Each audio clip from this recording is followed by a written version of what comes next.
सहनाववतु सहनौ भुनक्तु सह वीर्यं करवावहै तेजस्विनावधीतमस्तु मा विद्विषावहै। ओम शांति शांति शांति। वैदिक जीवन पद्धति में प्रातः काल का जो प्रकरण चल रहा था, तो उस प्रातः काल की वेला में हम उचित जल का सेवन करें और तत्पश्चात मलमूत्र का वेग आने पर मलमूत्र का त्याग करें। तो हम जब मलमूत्र के वेग को रोकते नहीं हैं, यथा समय मल विसर्जन मूत्र विसर्जन करते हैं, तो शरीर में रोग उत्पन्न ही नहीं होते। आयुर्वेद शास्त्रों में बहुत ही इसका वर्णन किया गया है और बार बार हमको बताया गया है, समझाया गया है। जो 13 प्रकार के वेग हैं, उनको किसी भी परिस्थिति में नहीं रोकना चाहिए। विगत कक्षा में यदि किसी का कोई प्रश्न रह गया हो, कोई बात ना समझ में आई हो, तो आप पूछ सकते हैं। स्वामी जी प्रणाम। जी प्रणाम। स्वामी जी, जैसे हम भूख को सहते हैं और तो भूख की चर्चा हुई है, लेकिन जैसे ठंडी पड़ती है, गर्मी पड़ती है, तो गर्मी में इत्यादि हम एसी इत्यादि का इस्तेमाल करते हैं, ठंडी में काफ़ी कपड़ों का इस्तेमाल करते हैं, तो इसको सहन करना चाहिए कि नहीं करना चाहिए? ये जो आपका आशय है कि जैसे ये जो वेग हैं इनको नहीं धारण करना चाहिए, परंतु सर्दी गर्मी यदि लगती है तो उसको हम सहन करें या ना करें। तो जितना आवश्यक है, जितना आप सहन कर सकते हैं, उतना सहन करना चाहिए। जबरदस्ती आप ठंड को बर्दाश्त करेंगे तो बहुत ही कभी कभी यह खतरनाक सिद्ध होता है। बहुत लोगों को इससे हानि होती है और कई बार तो मृत्यु भी हो जाती है। वह एहसास नहीं कर पाता है और ठंडी में टहलने लगता है खुले बदन, तो अकस्मात ही उसका हृदय अवरोध हो जाता है। वह ठंड उसको जकड़ लेती है, ठंड के कारण व्यक्ति की मृत्यु भी हो जाती है। हाँ, अपने अभ्यास को धीरे धीरे बढ़ा करके वो व्यक्ति नंगे बदन रह सकता है, निवस्त्र भी रह सकता है, कोई उसमें आश्चर्य नहीं है, लेकिन अभ्यास के बल पर ही होगा। जहाँ गर्मी की बात है, तो गर्मी में भी कोशिश ये करें कि जो प्राकृतिक हवा है उसका सेवन करें। लोग कूलर का प्रयोग करते हैं, एसी का प्रयोग करते हैं। वह प्रयोग करने से हमारे शरीर में जो रोग प्रतिरोधक क्षमता है वो भी समाप्त हो जाती है। सर्दी गर्मी सहन करने की भी क्षमता समाप्त हो जाती है। थोड़ी सी सर्दी लगी तो बिल्कुल कांपने लगे और थोड़ी सी गर्मी लगेगी तो पसीने बहने लगे, बर्दाश्त नहीं कर पाते हैं। तो वहाँ पर यथा सामर्थ्य सर्दी को भी और यथा सामर्थ्य गर्मी को भी बर्दाश्त करना चाहिए। परंतु ऐसा नहीं है कि भयंकर गर्मी है, मकान तप रहे हैं, पंखा भी नहीं चला रहे हैं या बाहर भी नहीं निकल रहे हैं, खिड़की भी नहीं खोल रहे हैं, तो उससे तो हानि होगी। इन दो चीज़ों का संतुलन बना करके हमको चलना चाहिए। और आगे। ओम स्वामी जी। जी स्वामी जी, आपने बताया कि मतलब जो वेग होती है, वेग आती है, जो स्वाभाविक वेग है, नेचर कॉल है, उसको रोकना नहीं चाहिए। जैसे मल मूत्र, शुक्राणु, निद्रा को, जबाई को, ये सब रोकना नहीं चाहिए। पर अगर हमारा दिनचर्या अगर सही कर ले तो क्या इसको तो जो असमय आती है वेग, उसको तो रोका जा सकता है, ठीक किया जा सकता है? हाँ, उचित है, तो सत्य है। ये सारा वेग मतलब दिनचर्या पर ही आधारित है। उसको अगर दिनचर्या पर भी आधारित है जी ओ परंतु इस बात का ध्यान रखें कि जैसे आपको छींक आनी है तो छींक तो जब कभी आपको सर्दी लगेगी, कफ बढ़ेगा तो छींक आ जाएगी। ये बात जरूर है कि दिनचर्या को ठीक करने से हम इन रोगों से बच सकते हैं। जो प्रातः सायं शौच जाना चाहिए, शौचालय जाना चाहिए, दिन में कई बार लोग जाते हैं क्योंकि दिनचर्या उनकी ठीक नहीं है। दिनचर्या ठीक होने से इन वेगों पर हम विजय प्राप्त कर सकते हैं क्योंकि एक दूसरे से संबंधित वेग हैं। यदि हम समय से सोएंगे, समय से जागेंगे तो दिन में हमको नींद नहीं आएगी। यदि ब्रह्मचर्य पूर्वक अपने आचार व्यवहार विचार को ठीक रखेंगे तो वीर्य का नाश नहीं होगा, शुक्र का नाश नहीं होगा, उत्तेजना नहीं आएगी। यदि समय पर भोजन करेंगे, समय पर जलपान करेंगे तो बीच में भूख प्यास नहीं लगेगी। कभी ऐसी परिस्थिति आ जाएगी तो थोड़ा सा बर्दाश्त करेंगे, थोड़ा सा जितना शरीर के लिए हानिकारक नहीं है उतना तो सबको हर स्थिति में सहन करना ही चाहिए। तो इसमें बिल्कुल आपका ठीक आशय है। यदि हम अपने दिनचर्या को, आहार विचार व्यवहार को ठीक कर लें तो ये बहुत सारी चीज़ें ठीक हो जाएंगी अपने आप। क्योंकि रूक्ष पदार्थ का ज़्यादा सेवन करते हैं आजकल के लोग और फास्ट फूड खाते हैं ज़्यादा, तो प्यास लगती है, उस समय वो पानी नहीं पीते हैं तो उससे भी बहुत प्रकार की हानियाँ होती हैं। नमक, मिर्च, तेल, मसाले का जितना शरीर के लिए उचित है उससे कहीं ज़्यादा, कई गुना ज़्यादा खाते हैं तो वो शरीर के लिए हानिकारक है।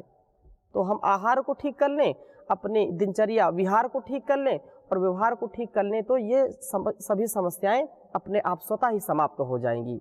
जी आगे। ओम स्वामी जी। जी स्वामी जी, सुबह प्रातःकाल जो मल विसर्जन के विषय में ये इतना साइंटिफिक है कि सुबह जो 4 से 6 बजे के बीच में मल त्याग करना चाहिए, ऐसे बोलते हैं। जी। क्योंकि 4 से 6 बजे के बीच में कफ और वात का संयोग होता है। जी। कफ जो है मल को स्निग्धता प्रदान करती है और वात गति प्रदान करने के कारण वो आसानी से मल विसर्जन होता है। और 6 बजे के बाद वात का प्रभाव ज़्यादा होता है, कफ सूखने के कारण बिल्कुल सत्य है, जो वो मल सूख जाता है। इसलिए 4 से 6 बजे के बीच में उसकी चर्चा चल ही रही है कि प्रातःकाल शास्त्रों में जो वर्णित है कि प्रातःकाल गांवों में भी लोग दिन भर पुरुषार्थ करते हैं, खूब कठोर परिश्रम करते हैं, लेकिन शाम को 9 बजे के पहले पहले सब सो जाते हैं। 7 बजे 8 बजे तक सबका भोजन हो जाता है, जल्दी सो गए, जल्दी उठे, 3 बजे उठ जाते हैं, 4 बजे उठ जाते हैं, पशु आदि की सेवा करते हैं, अपनी दिनचर्या करते हैं। उनको कभी भी मलमूत्र त्यागने में परेशानी नहीं होती है, कभी उनको कब्जियत नहीं होती है। कब्ज कब होगी? जब आप रात्रि में विलंब से भोजन करेंगे और गरिष्ठ भोजन करेंगे, रात्रि तक अनेक प्रकार के जो मनोरंजन के साधन उनका आप 11-12 बजे रात तक प्रयोग करेंगे तो फिर आप सुबह उठ नहीं पाएंगे, भोजन पचेगा नहीं तो आपका पेट भी नहीं साफ होगा। एक स्वस्थ व्यक्ति जब मल विसर्जन करता है तो अधिकतम 2 से 3 मिनट में पेट साफ हो जाए तो समझो कि व्यक्ति बिल्कुल स्वस्थ है। और यदि उसको 5 मिनट 10 मिनट, अधिकतम आप और ज़्यादा ले सकते हैं तो 5 मिनट, कई तो घंटों लगा देते हैं, आधे आधे घंटे तक, 15-15, 20-20 मिनट तक, पता नहीं क्या करते हैं वहाँ है? हाँ, तो इसको समझना चाहिए। और मल त्याग बिल्कुल बंधा होना चाहिए। जब मल त्याग करें तो स्वस्थ व्यक्ति की पहचान है कि उसका मल बंधा हुआ निकले। बार बार जोर लगाते हैं या कट कट करके मल आता है तो इसका मतलब पेट साफ नहीं है, पेट आपका ठीक नहीं है, आपका भोजन पचा नहीं है। तो ये एक विशेष बात है कि मल बिल्कुल बंधा हुआ निकले और 1, 2, 3 मिनट में आपका पेट बिल्कुल साफ हो जाए, बिल्कुल शरीर हल्का हो जाता है और पेट हल्का हो जाता है। जी ओम स्वामी जी। जैसे कुछ लोग अभी प्रवास में हैं जी या प्रवास में रहते हैं तो उस समय तो पूरी दिनचर्या हो पाना बहुत मुश्किल होता, तो उनको क्या करना चाहिए? एक कहावत है, पराधीन सपने सुख नाही। जब हम पराधीन हो जाते हैं, भाई किसी के घर में गए तो अब आप जल्दी उठ करके खटपट कर नहीं सकते, क्योंकि उनके उठने का समय 7 बजे है, 8 बजे है और आप उठते 4 बजे हैं। तो स्वाभाविक सी बात है कि उनको परेशानी होगी, हिंसा होगी। अब भोजन में क्या मिलेगा क्या नहीं मिलेगा, इसमें भी पराधीन हैं आप सुबह उठ करके क्या क्या करते हैं उनको पता होना चाहिए। ऐसे ही घर में आप रुकें और कोशिश ये करें कि उनको पहले से सूचित करें कि ये हमारी दिनचर्या है और आपको इससे बाधा होगी तो क्षमा करना। उनको ये पहले से जानकारी हो कि आपकी दिनचर्या क्या है, तब तो हिंसा नहीं होगी। और उनको पता भी नहीं है कि आप किस समय उठ करके क्या करते हैं, तब तो हिंसा होगी, दोबारा आपको बुलाएगा भी नहीं घर। तो जिस प्रवास में भी रहें तो अपने नियम को अटल रखें, अपने नियम से कभी विचलित ना हो। और प्रवास में तो और जागरूकता होनी चाहिए कि बहुत सोच समझ कर, क्योंकि वहाँ लोग अपने ढंग से आपको चलाना चाहेंगे, अपने ढंग से आपको खाना पीना देंगे, अपने ढंग से आपका आहार विहार रखेंगे। तो लेकिन वहाँ पर भी जो व्यक्ति स्वस्थ रहना चाहता है वो अपने दिनचर्या से, अपने आहार और विहार से कभी भी समझौता ना करे, यदि स्वस्थ रहना चाहता है तो। नहीं तो ये जो परिवेश है आपको स्वस्थ रहने नहीं देगा। वो जो खाएंगे वही खिलाएंगे आपको, वो चाय पिएंगे आपको चाय पिलाएंगे, वो कोल्ड ड्रिंक पिएंगे आपको कोल्ड ड्रिंक पिलाएंगे। जो चीज़ है वही आपको मिलेगा। जी स्वामी जी, जी जैसा आपने बताया अभी कि बहुत से भाई बैठे रहते हैं, अखबार पढ़ते रहते हैं, तो उन चीज़ों से भी तो हानि होती है ना, क्योंकि वो प्रेस भी लगाते हैं, दबाव भी बनाते हैं, हमारा पेट साफ हो जाए। जी लेकिन उस चीज़ से क्या हानि होती है कि नहीं होती है? बिल्कुल हानि होती है। ये शास्त्रों में वर्णित है। जैसा कि वेग को रोकने से हानि होती है, उसी प्रकार से बलपूर्वक वेग पूर्वक मल मूत्र का विसर्जन करना भी बहुत बड़ी हानि का कारण बनता है। मलमूत्र के वेग आया और उसको आप जा नहीं रहे हैं, उसको दबा रहे हैं, ऊपर की ओर जो है प्रेशर दे रहे हैं। लेकिन मलमूत्र आप गए, शौचालय में बैठ गए, लेकिन आपका शौच हुआ नहीं, पेट साफ नहीं हुआ, तो फिर क्या होता है, जोर लगाते हैं। जोर लगाने से ब्रह्मचर्य की हानि होगी और अनेक प्रकार की बीमारियां, बवासीर जैसी बीमारियां और शरीर में बहुत कंपन जैसी बीमारियां, उलझन, सिर दर्द, अनेक प्रकार की बीमारियां हो जाती हैं केवल आप बलपूर्वक जब इसका जो है विसर्जन करना चाहते हैं। तो वो लोग जो परेशान हैं इससे, कब्ज से, या वो लोग जो परेशान हैं कि मेरा मलमूत्र का त्याग ठीक नहीं होता है, तो उससे ज़्यादा बल लगाने से बहुत बड़ी हानि है। यदि नहीं निकलता तो ना निकलने दो, कभी तो निकलेगा ही। लेकिन यदि आपने ज़बरदस्ती कोशिश की तो समझो कि आप घर बैठे बीमारियों को निमंत्रण दे रहे हैं। यदि ब्रह्मचर्य का पालन भी कर रहे हैं और आप बलपूर्वक मूत्र विसर्जन करना चाहते हैं, जोर लगा करके टट्टी पेशाब को बाहर निकालना चाहते हैं, तो ये बहुत बड़ी हानि का कारण बनता है।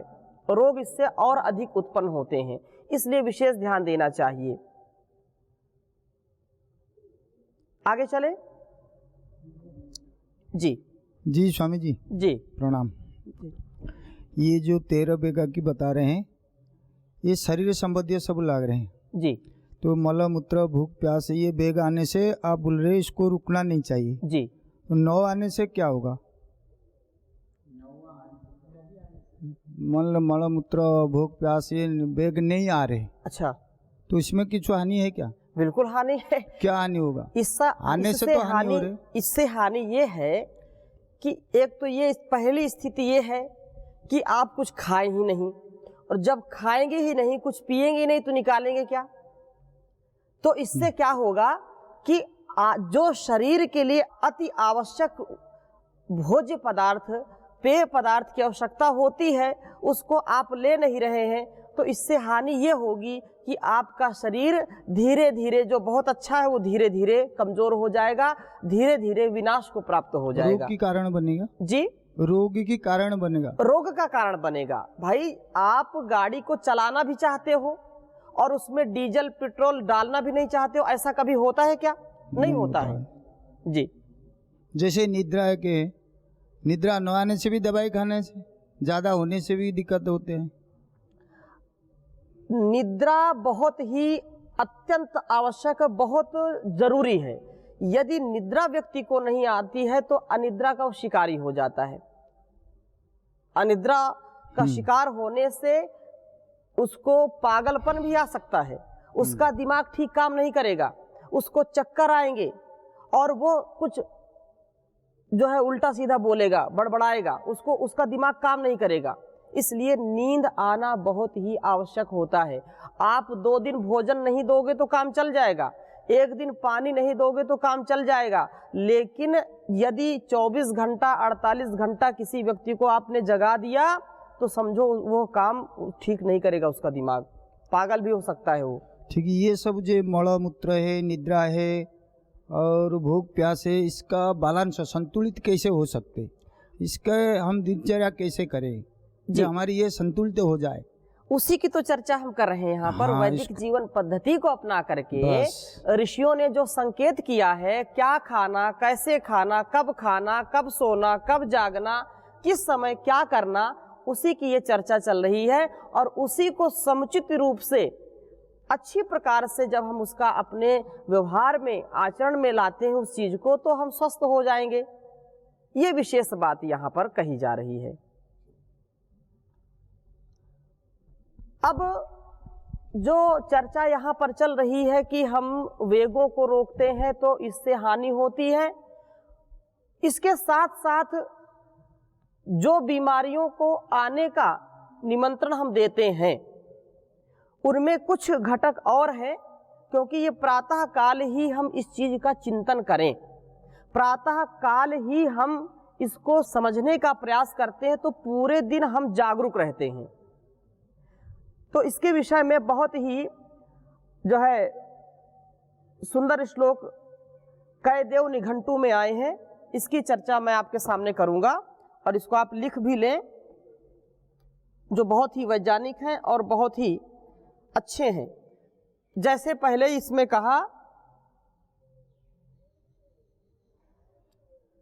हम बार बार उन्हीं चीजों को बताते हैं, समझाते हैं या शास्त्र बताते हैं, तो उसका तात्पर्य यही होता है कि हम उसको अपने जीवन में उतार लें।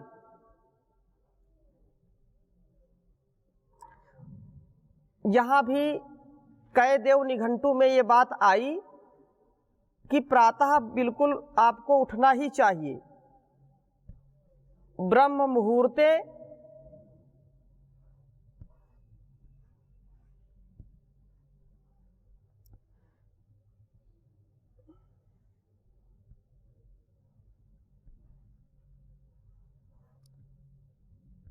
ब्रह्म मुहूर्ते ह्य उत्तिष्ठेत।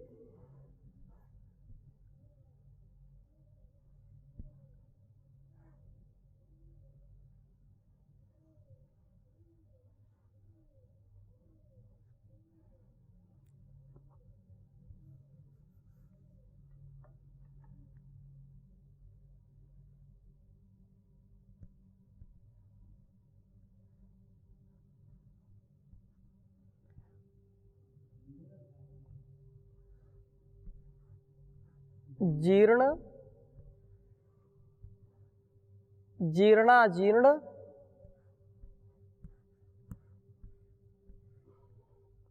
निरूपयम्।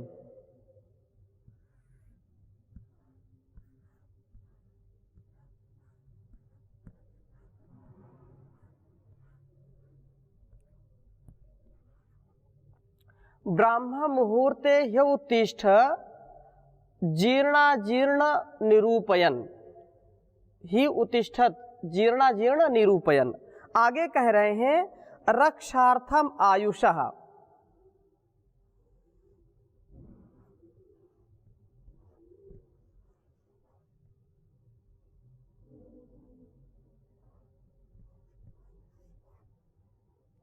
रक्षार्थम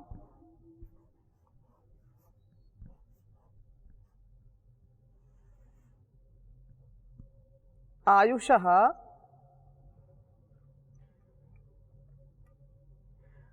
स्वस्थो दर्पणेन विचक्षणः।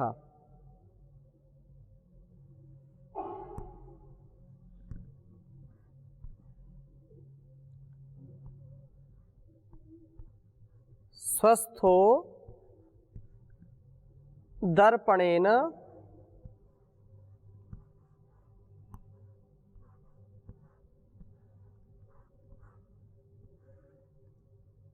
विचक्षणः।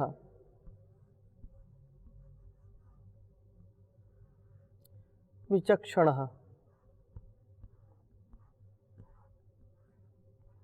और आगे कह रहे हैं इसी में, इसमें रक्षार्थ है। मुखस्य अवलोकनम कुर्याद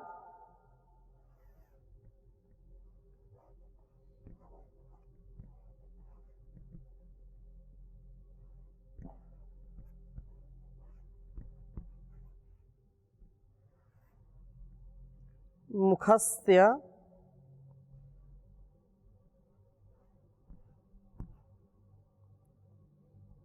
मुखस्यालोकनम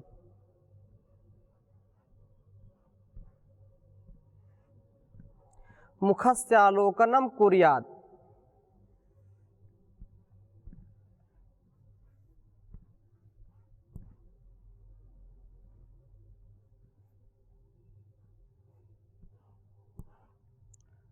जात वेगः समुत्सृजेत।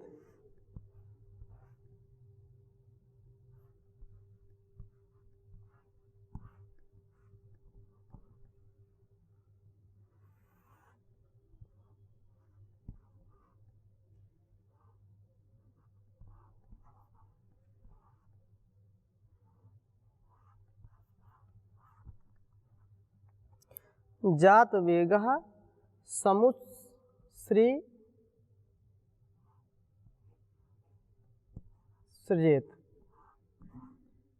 बहुत सुंदर बात कही है। इसका हम अपने जीवन में पालन करेंगे तो बहुत ही सुखमय जीवन होगा। उच्चारण कर सकते हैं, ब्राह्म मुहूर्ते ही उत्तिष्ठेत जीर्णाजीर्ण निरूपयन् रक्षार्थम आयुषः स्वस्थो दर्पणेन विचक्षणः। यहाँ विसर्ग लगा लीजिए। आगे कह रहे हैं, मुखस्यालोकनम कुर्याद जातवेगः समुत्सृजेत ब्राह्मे मुहूर्ते उत्तिष्ठेत जीर्णाजीर्ण निरूपयन् रक्षार्थमायुषः स्वस्थो दर्पणेन विचक्षणः मुखस्यालोकनम कुर्याद जातवेगः समुत्सृजेत। ये जो स्वस्थ व्यक्ति अपने जीवन को बीमारियों से, लाचारियों से ग्रसित नहीं करना चाहते हैं, उनके लिए ये बहुत ही सुंदर बात यहाँ पर कही जा रही कि ब्राह्म मुहूर्ते ही उत्तिष्ठेत। आप अपने स्वास्थ्य को और अच्छा बनाना चाहते हैं तो प्रातः काल ब्रह्म मुहूर्त में जरूर उठें, आलस्य प्रमाद ना करें। और जीर्णाजीर्ण निरूपयन, यहां पर विशेष ध्यान देने की जरूरत है। जीर्णाजीर्ण निरूपयन, मैं जो रात्रि में भोजन किया था वो पचा कि नहीं पचा, रात्रि में मैंने जो रात्रिचर्या की है उसके अनुसार आज मेरा पूरा दिन कैसा रहेगा उसका चिंतन करना चाहिए। यदि जठराग्नि आपकी तीव्र है, आपको लगता है कि मेरा शरीर बहुत हल्का है, अच्छा है, पूरा अपने को स्वस्थ महसूस कर रहे हैं, तो उसी के अनुसार आप संकल्प करें कि मुझको आज क्या क्या कार्य करना है, क्या आहार लेना है, क्या आहार नहीं लेना है। जब प्रातः काल का आपका संकल्प रहेगा तो आप वही चीज ग्रहण करेंगे। यदि भोजन पचा नहीं है तो उसी प्रकार का आप जल ग्रहण करें, आप गुनगुना पानी पिएं और जो है नींबू, शहद आदि आदि जो प्रयोग कर सकते हैं वो प्रयोग करें। यदि आपने जीर्णाजीर्ण का चिंतन नहीं किया है, आपने विचार नहीं किया है, तो फिर जो भी सामने आएगा उसको आप खा जाएंगे। फिर क्या होगा, जो आपकी जठराग्नि मंद हो जाएगी और आमय बनेगा, क्योंकि पहले का भोजन जीर्ण हुआ नहीं और आपने ऊपर से दोबारा खा लिया पेट भर। तो वो आमय, वो रस जो है आपका भोजन पचाता है, उसमें अधिकता, उसमें फिर पहले का भोजन पचा नहीं, वो रस और नया रस भी आ गया तो फिर वह हानिकारक होगा, वो एसिड बनेगा, तेजाब बनेगा, फिर खट्टी डकारें आएंगी, उससे रक्त भी दूषित होगा, आपकी हड्डियां भी कमजोर होंगी और आपका पेट और गला जलन करेगा, अनेक प्रकार के रोग उत्पन्न हो जाते हैं। निरामय आपको रहना है तो प्रातः काल ही चिंतन करें आप कैसा महसूस कर रहे हैं। आगे कह रहे हैं रक्षार्थम आयुषा स्वस्थो, अपनी आयुष्य को बढ़ाने के लिए, स्वास्थ्य की रक्षा के लिए, ये जो विचक्षण व्यक्ति है, जो बुद्धिमान है, जो अपने को जागरूकता पूर्वक आगे ले जाना चाहते हैं, वो इन चीजों का ध्यान रखें कि मेरा स्वास्थ्य की रक्षा कैसे हो, मैं स्वस्थ कैसे रहूं। उसके लिए ये जरूर करना है, जीर्ण अजीर्ण का चिंतन करना है और प्रातः काल उठना है ब्रह्म मुहूर्त में। और कह रहे हैं दर्पणेन स्वस्थो दर्पणेन मुखस्य अवलोकनम कुर्यात। आप इसके पहले भी मैंने कई बार प्रसंग में ये कहा कि आप यदि दिन भर प्रसन्न रहना चाहते हैं, आप हंसमुख रहना चाहते हैं, तो प्रातः काल उठ करके आप दिनचर्या जो भी आरंभ कर रहे हैं, जाकर के आईना जरूर देखें, दर्पण देखें और मुस्कुराएं। इसको स्वयं करके देखें। आपको परमात्मा ने इतना अच्छा शरीर दिया है, बहुमूल्य शरीर दिया है, आपको दुनिया की सबसे बड़ी अमानत मिली है और फिर भी लोग हताश निराश रहते हैं, हमको कुछ नहीं मिला, मैं ऐसा हूं, मैं ऐसा हूं, मैं वैसी हूं, मैं वैसी हूं। तो ऐसी जो भावना है उसको दूर करने का क्या उपाय है कि स्वयं हम प्रसन्न रहें। किसी के प्रसन्न करने से प्रसन्न हो जाएं, किसी के अप्रसन्न करने से अप्रसन्न हो जाएं, किसी के क्रोध दिलाने से क्रोधी हो जाएं, किसी को ऐसी कोई वस्तु सामने आ जाए कामी हो जाए, तो ऐसी जो भावना है वो निकृष्ट है। इसकी चर्चा हम अगले भाग में करेंगे, अभी यहीं पर विराम दे रहे हैं। ओम शांति शांति शांति।